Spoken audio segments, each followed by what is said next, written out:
इस वीडियो में हम जानने का प्रयास करेंगे कि पोस्टमैन को आर्टिकल पर रिमार्क किस आधार पे लगाने चाहिए। सबसे पहले तो सभी ये सीख लें कि हमें जो रिमार्क लगाने हैं वो स्टैंडर्ड रिमार्क लगाने हैं और ये रिमार्क हमें कहाँ से मिलेंगे। यदि आप पोस्टमैन हैं तो पीएमए ऐप में आप जाएं और वहाँ पर नॉट डिलीवर्ड आर्टिकल को सेलेक्ट कर लें और फिर रिमार्क की सूची खोलें तो आपको इस तरीके की एक सूची दिखेगी जिसमें कई रिमार्क दिख रहे हैं और इन्हीं रिमार्कों में से कोई एक रिमार्क आपको पीएमए मोबाइल में चुनना है और यही रिमार्क आपको आर्टिकल पर भी लगाना है। यही रिमार्क आपको डिलीवरी स्लिप पर भी अपडेट करना है। लेकिन बहुत बार ऐसा होता है कि हम रिमार्क का एग्जैक्ट मीनिंग नहीं जान पाते हैं, क्या होता है और किन स्थितियों में ये रिमार्क लगते हैं। तो चलिए जानने का प्रयास करते हैं कि ये रिमार्क कब कब लगाने हैं। सबसे पहला दिख रहा है एड्रेसी अब्सेंट। एड्रेसी अब्सेंट का मतलब है प्राप्तकर्ता अनुपस्थित। अब देखिए, प्राप्तकर्ता अनुपस्थित दो स्थितियों में आपको मिलेगा। मुख्य रूप से आप आर्टिकल लेकर डाक वितरण के लिए घर पर जाते हैं, हो सकता है डोर लॉक हो, या दूसरी स्थिति हो घर खुला हो लेकिन घर पे वो प्राप्तकर्ता ना हो। ऐसा केस तब होगा जब या तो आप रजिस्ट्री लेके जाएंगे, क्योंकि स्पीड पोस्ट तो किसी को भी दी जा सकती है, तो रजिस्ट्री के केस में ये रिमार्क लगेगा कि एड्रेसी अब्सेंट है, अर्थात प्राप्तकर्ता अनुपस्थित मिला। तो ऐसी स्थिति में दो संभावनाएं होती हैं कि एड्रेसी अब्सेंट है तो आप अमानत में लगा देंगे, डोर लॉक अमानत लग सकता है, या एड्रेसी एब्सेंट है, सूचना डिलीवर्ड हुई है, इंटीमेशन डिलीवर्ड हुआ है और हम किसी आर्टिकल को अमानत में लगा देंगे। अब एक बहुत अच्छी चीज़ आप लोग यहाँ से सीख सकते हैं कि जब भी प्राप्तकर्ता घर पर नहीं मिलता है तो आम तौर पे आप रिमार्क लगाते हैं, प्राप्तकर्ता घर पर नहीं मिला, सूचना दी गई अमानत में। मैं आपको एक नई चीज़ बताने जा रहा हूँ। डाक विभाग में जो स्टैंडर्ड रिमार्क है उसमें जो शब्दावली प्रयोग की गई है वो शब्दावली है, प्राप्तकर्ता वितरण के समय घर पर नहीं मिला, अतः अमानत में, या जो आप सूचना दी गई अमानत में लिखते हैं वो लिखेंगे। पोस्टमैन अपने इनिशियल बना देंगे और तारीख लिख देंगे। मतलब एक शब्द का प्रयोग करना है at the time of delivery. प्राप्तकर्ता वितरण के समय घर पर नहीं मिला, सूचना दी गई अमानत में। तो इस रिमार्क का प्रयोग हमें तब करना है।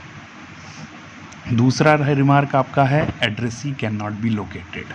Addressee can not be located का मतलब है कि प्राप्तकर्ता का कुछ पता नहीं चल रहा, या जिस पते पर डाक आई है उस पते में जो प्राप्तकर्ता के नाम, मान लीजिए रमेश नाम से कोई डाक आई है तो रमेश नाम का कोई भी व्यक्ति उस क्षेत्र में नहीं मिल पा रहा है।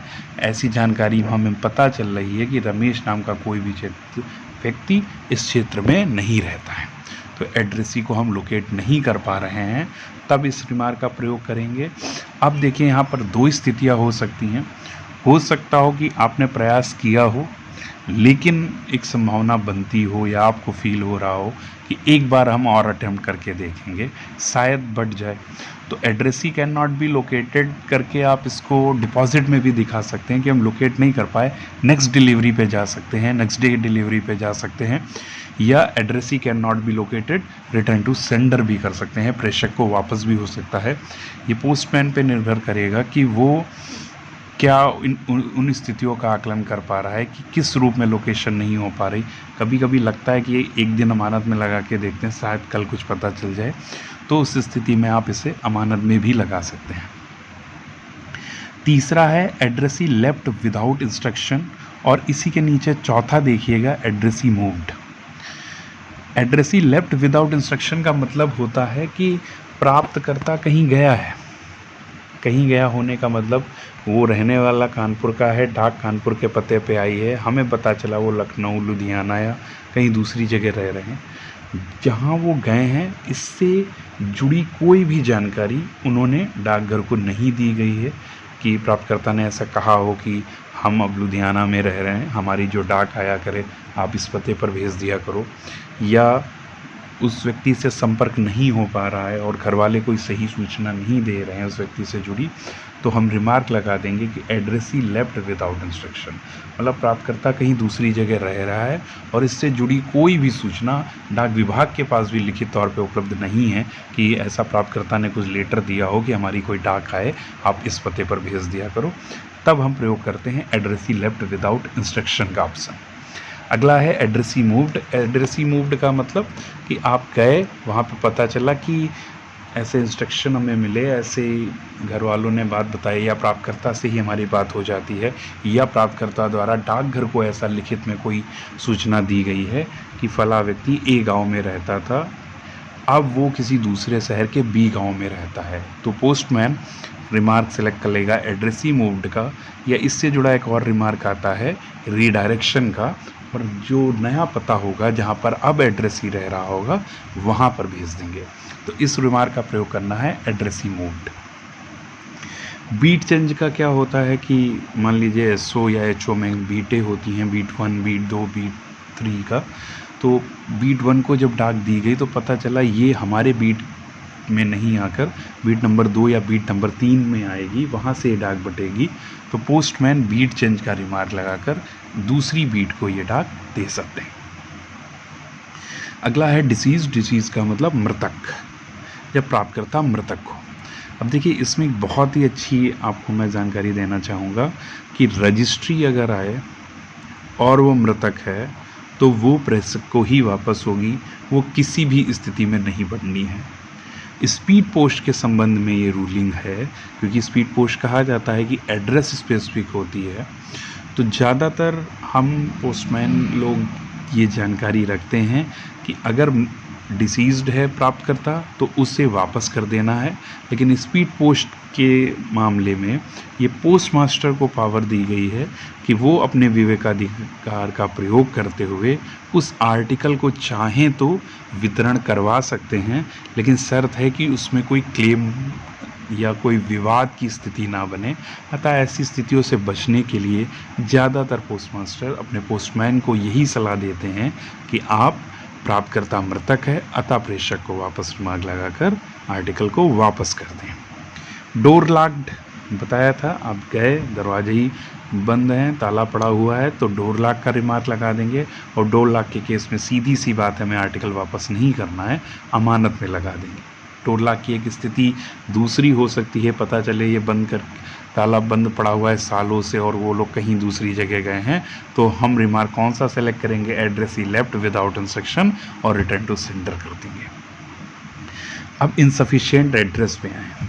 देखिए इनसफिशिएंट एड्रेस अधूरा पता से जुड़ी एक बहुत अच्छी अपडेट ये है, डाक विभाग का जो ऑर्डर इससे रिलेटेड आया है, इनसफिशिएंट एड्रेस में डाक विभाग आधिकारिक तौर पे कभी नहीं कहता है कि यदि पिता का नाम नहीं लिखा है या मोबाइल नंबर नहीं लिखा है तो वह अधूरा पता के अंतर्गत आएगी। ये बात बहुत क्लियर कर लीजिए, क्योंकि बहुत से पोस्टमैन ये बात सोचते हैं कि यदि किसी आर्टिकल में पिता का नाम या मोबाइल नंबर नहीं है तो वह अधूरा पता के अंतर्गत आएगी। वो अधूरा पता के अंतर्गत नहीं आती। अधूरा पता के अंतर्गत तब आती है जब गली मोहल्ला या ग्राम का नाम स्पष्ट ना लिखा हो। कोई डाक रमेश हरदोई के नाम से आ जाए तो ये अधूरा पता है, क्योंकि उसमें लोकेलिटी का वर्णन नहीं दिया गया। लेकिन रमेश गली संख्या 34 नयागंज हरदोई करके अगर कोई डाक आती है और उसमें पिता का नाम नहीं लिखा है, मोबाइल नंबर नहीं लिखा है, और मान लीजिए पोस्टमैन ने लिख दिया अधूरा पता वापस, विवाद होने की स्थिति में पता चलता है कि गली नंबर इसमें नयागंज में मात्र एक ही रमेश रहता है, तो क्या आपका आधार बना अधूरा पता होने का? कोई आधार नहीं बना। तो हमेशा याद रखिएगा कि आप अपने मन में ये बात ना बैठाल के बैठें कि अगर पिता का नाम नहीं लिखा है, मोबाइल नंबर नहीं लिखा है, तो वो अधूरा पता प्रेषक का वापस ही होगा। वो ये भी साबित कर सकता है तथ्य कि आप अपने पहले ही प्री डिटरमाइंड हो गए कि हाँ, पिता का नाम नहीं लिखा है, मोबाइल नंबर नहीं लिखा है, एड्रेस काटो, अधूरा पता प्रेषक वापस लिखकर आप डाक वापसी कर दो। आपको मेहनत करनी है, उस फील्ड में, उस क्षेत्र में जाना है, लोगों से इंक्वायरी करना है। हाँ, ऐसी स्थिति हो सकती है रमेश नाम के एक से अधिक व्यक्ति मिलें, तब आप किसी भी विवाद की स्थिति में पिता पति का नाम लिखकर भेजें, या पिता या पति का नाम ना होने के कारण तथा रमेश नाम के एक से अधिक व्यक्ति होने के कारण प्रेषक को वापस, तो सामने सेंडर को भी पता चल जाएगा कि हाँ, इसलिए वापस हुआ। एक बहुत अच्छा आपको चेन्नई जो मद्रास हाई कोर्ट है उसका एक जजमेंट आया था कि पोस्टमैन अपनी डाक पर, जो डाक आर्टिकल होता है उस पर ऐसा रिमार्क लगाएंगे जो सेंडर को समझ में आए। सेंडर ने एक प्रॉपर फीस दी हुई है, 22 रुपये 41 रुपया जो भी चार्जेस है वो दिया हुआ है, तो पोस्टमैन ऐसा रिमार्क लगाएंगे कि सामने वाले को समझ में आए। सपोज कर लीजिए सामने वाले ने रमेश नाम से भेजा, और जब उस व्यक्ति ने रमेश से कंफर्म किया कि इन्होंने तो लिख दिया अधूरा पता वापस, बल्कि भैया मैंने तो आपका गली मोहल्ला सब लिखा था, तो उसको समझ नहीं आएगा कि क्यों वापस कर दिया। वो ये थोड़ी ना सोचेगा पोस्टमैन पहले से माइंड में बैठे थे कि पिता का नाम नहीं लिखा, अधूरा पता वापस कर देना। वो तो ये सोचेंगे ना पोस्टमैन किस तरह से लापरवाही हुई। तो आप लोग प्रयास करिएगा कि थोड़ा इंक्वायरी कर लेनी है कि अगर एक से ज़्यादा नाम के हैं तब तो वापस करना है, अन्यथा की स्थिति में वापस नहीं करना है, और प्रॉपर वेरिफिकेशन के बाद आपको आर्टिकल वितरित कर देना है। अगला रिमार्क है no such person in the address. No such person in the address और addressee can not be located लगभग सेम ही हैं। मतलब पता स्पष्ट है, हम उस पते पर डाक वितरण करने भी गए, लेकिन हमें बताया गया या हमें पता चलता है इस नाम का कोई भी व्यक्ति इस क्षेत्र में नहीं है, तो इसका प्रयोग करेंगे no such person in the address. देखिए, अब छोटा सा बारीक सा अंतर addressee can not be located और no such person in the address में है कि आप इस रिमार्क का प्रयोग करने से बचें। आप ज़्यादातर प्रयोग करें कि address he can not be located, मतलब हमने प्रयास किया लेकिन हम पता नहीं कर पाए। और जब आप ये लिख देंगे no such person in the address, मतलब आप मोहर लगा रहे हैं इस बात पर कि हाँ, हमें 100% श्योर हैं कि रमेश नाम का व्यक्ति इस पते पर रहता ही नहीं। तो आप काहे इतनी जिम्मेदारी भरी बात को अपने ऊपर लें, तो रिमार्क लगाएं addressee can not be located, return to sender. Refused का मतलब लेने से इंकारी। आप आर्टिकल देने गए, प्राप्तकर्ता ने कहा हमें नहीं लेना है, लेने से इंकार, वापस। रिकॉल्ड होता है जब सेंडर जिसने आर्टिकल भेजा हो वो चाह रहा हो कि ये आर्टिकल एड्रेसी को ना बटे, तो रिकॉल कर सकता है। रिकॉल की प्रोसेस होती है, और जब भी ऐसा होगा तो संबंधित पोस्टमास्टर के द्वारा पोस्टमैन को ये सूचना दे दी जाएगी। और यहाँ पर रोल रिकॉल की प्रोसेस में संबंधित एसपीएम या पोस्टमास्टर का बनता है, तो पोस्टमैन को उतना रिकॉल के सेंस में नहीं सोचना। वहाँ पर ये एसपीएम आपको जानकारी देंगे कि आर्टिकल रिकॉल्ड के इस स्टेज में है, आपको नहीं बांटना है। तो बस आपको करना यही है कि अगर आप वितरण के लिए निकल चुके होंगे, पोस्टमास्टर का फ़ोन आएगा आपके पास कि ये फला आर्टिकल रिकॉर्ड है, आप इसे नहीं बांटेंगे, तो आप उस आर्टिकल को वापस सब ऑफिस में भेज देंगे, रिमार्क सेलेक्ट कर लेंगे रिकॉर्ड, और ये आर्टिकल पुनः सेंटर को वापस चला जाएगा। तो 2-3 चीज़ें आपको हैबिट में रखनी है कि जब भी कोई रिमार्क लगाएं आर्टिकल पर, तो उसमें इनिशियल और अपने साइन ज़रूर बनाएं। रिमार्क स्टैंडर्ड रिमार्क लगाएं। जो रिमार्क यहाँ पर आपको दिख रहे हैं वही रिमार्क आप डिलीवरी स्लिप पर भी लगाएं, वही रिमार्क आर्टिकल पर भी लगाएं। आर्टिकल पर रिमार्क इस प्रकार से लगाए जाने चाहिए कि सेंडर को आपकी बात समझ में आए, सेंडर को पूरी बात समझ में आ जाए, हाँ इस कारण से हमारा आर्टिकल नहीं बटा। ये नहीं कि बहुत बार केवल लिख देते अनक्लेम्ड। अनक्लेम्ड का मतलब क्या होता है? अनक्लेम्ड लिखा, लाइनें काट दी और अनक्लेम्ड लिखकर वापस भेज दिया। मद्रास हाई कोर्ट में सेम केस ऐसा ही हुआ था। तो उसमें लिखना था कि प्राप्तकर्ता को सूचना दी गई, सूचना देने के बाद अमानत अवधि समाप्त हुई, अमानत अवधि समाप्त होने तक प्राप्तकर्ता लेने नहीं आया, इसलिए प्रेषक को वापस हुआ। और केवल आपने अनक्लेम्ड लिख दिया तो ये गलत सेंस जाएगा। अनक्लेम्ड का सेंस क्या है? रिमार्क अनक्लेम्ड लगाने का मतलब क्या है कि पोस्टमैन पहले दिन डाक वितरण करने गया, प्राप्तकर्ता मिला नहीं या उसे सूचना दी गई, अमानत अवधि तक डाक रखी गई, 7 दिन हो गए, प्राप्तकर्ता लेने नहीं आया, ना ही कोई इसकी ओर से इन्फॉर्मेशन आई, अमानत अवधि समाप्त होने पर अनक्लेम्ड होने की स्थिति में इस आर्टिकल को वापस कर दिया गया। तो जिस सेंडर ने भेजा है उसको ये बात समझ में आएगी। ओवरऑल एक पोस्टमैन को हमेशा रिमार्क ऐसा लगाया जाना चाहिए जो सेंडर को संतुष्ट कर सके, क्योंकि उसने एक वाजिब फ़ीस अदा की है आपकी रजिस्ट्री या स्पीड पोस्ट की सेवा लेने के लिए। आपके इससे जुड़े कोई भी सवाल हो आप कमेंट कर सकते हैं।